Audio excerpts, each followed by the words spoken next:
Schwinn Manor. I'm putting together this little puppy Santa Fe for a friend. Starting from scratch, as you can tell. No chain, no back rim on it yet.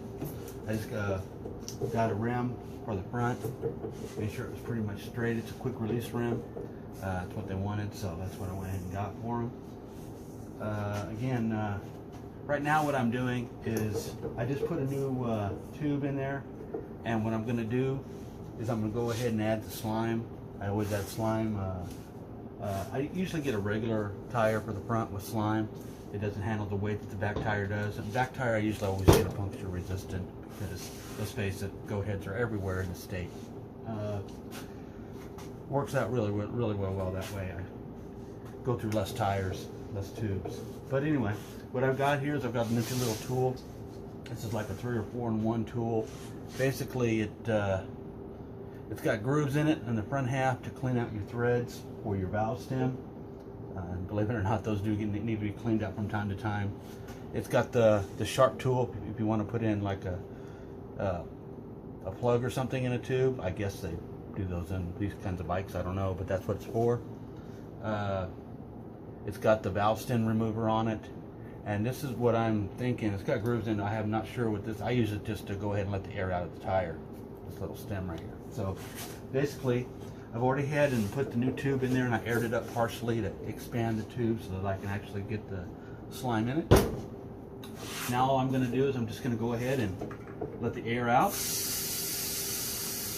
Takes a couple seconds to get all that air out of there. I make sure it's nice and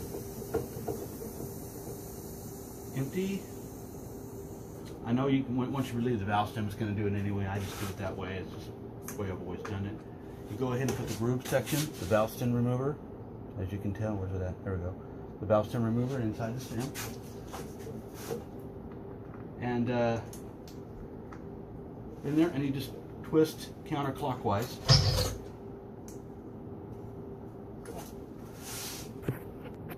Okay, sorry about that. That's the answer. But anyway, like I said, you just go ahead and put the stem portion inside the counterclockwise, and you just turn it until it comes out. Sometimes those spokes will get a little bit in the way. I don't know why they made it like that, but you think they make like a little L shape where all you have to do is spin it and it would turn this way, but I haven't seen one yet. These things you can get it, like I said, you can get them at all your bike shops, and they're like $6, I think, something like that. Sometimes they're only $3. Depends on where you go, I guess. And there's your quick release stem nozzle. That's what that looks like right there. You just put that aside for a second. And again, I usually get the slime because, like I said, there's goat heads everywhere. And I usually do every tire, and yeah, I know it gets kind of expensive, but it's better than the alternative, getting stuck somewhere in the middle of it and get goat heads.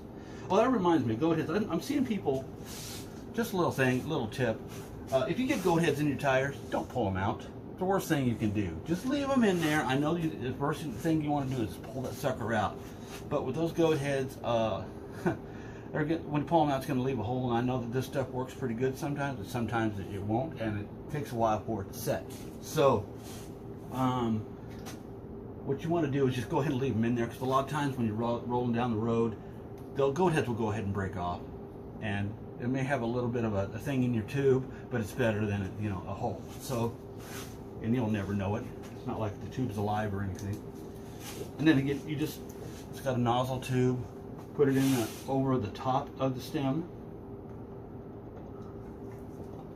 And that takes a little bit to get that sucker on there. There we go. And once it's on, just squeeze. And it's going to go through there. Go ahead, and I usually, with a bottle this size, they have it sectioned off for like halfway and a quarter mark. With the 26 or above tire, I would put half of the bottle in there. If it's a smaller tire, like for a little BMX bike, you can go to the quarters. You definitely want to put the bigger the tire, the more slime. I usually go half. And that's about what I had left in here, so I'm just making sure that I do this. Come on, every last drop. Okay, and then once that's done, I take that off. You make a little bit of a mess, better than the alternative. And then I just get the stem. Now there's two sides of it, as you can tell. This is the bottom of the stem. It's just the point. See that? Here we go. Here's the bottom of the stem. It's just a point. And the other side is your valve. See where it has that little T-bar? That's your top. So you just go ahead and put it back in. Just set it in there. Get your little device mechanism.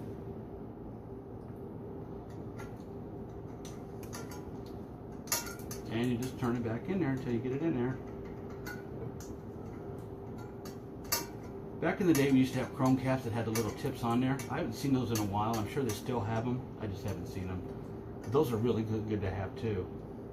You get it in there, twist it, make sure it's snug, and then get your air. Now, what I usually do is I spin it. See how I'm spinning it? You want it to have about 20 to 30 rotations each way. So, I mean, just hand and count. I have a little reflector on there, so I know it's been about 10. This just gets all of the slime all through the tire. Okay, that should be enough now. And then I'll just go ahead and air it up. I always do this with 2 fingers. The rim, hold your stem because it wants to shoot back in there. You want to make sure the stem is all the way out. About halfway, spin it some more.